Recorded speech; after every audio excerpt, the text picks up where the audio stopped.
Android has a built-in tool to record your phone calls, and this is really easy to use. I'm showing this on a Samsung Galaxy. If your phone doesn't have this feature, it's usually because of regional or carrier restrictions. First, let's get a phone call going. No extra steps needed here. You'll just call someone or answer their call, doesn't matter who's doing the calling. Once the call gets connected, you'll see a little button appear above these call control buttons on the left side.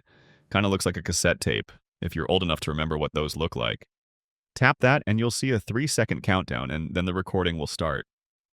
During the countdown, the person you're calling will hear a notification saying, "This call is being recorded."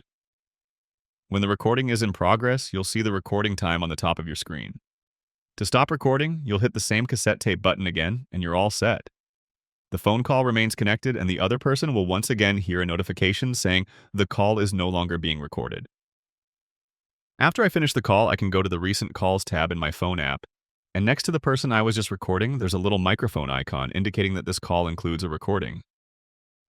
I can tap the name and then tap the microphone to listen to the recording. Recorded calls are also available in your Files app. On my Samsung phone, for example, I can go to the My Files app, and from there navigate to the Recordings folder, where I can see all my recorded phone calls in one place. Here I can listen to them, share them, or for example delete my recordings if I don't need them anymore. One more thing, in case you're interested in changing your settings regarding call recording. If I go back to the phone app, I can tap these 3 dots on the upper right side of my screen, and then go to Settings. Then from the phone settings, go to this section about call recording.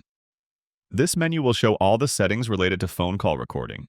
I can, for example, change the location where my calls are being saved. I can delete old recordings with one tap, or I can, for example, quickly access the folder where all my recorded calls are stored. And that's how you record phone calls. Click the like button if this helped, and subscribe for more easy guides like this.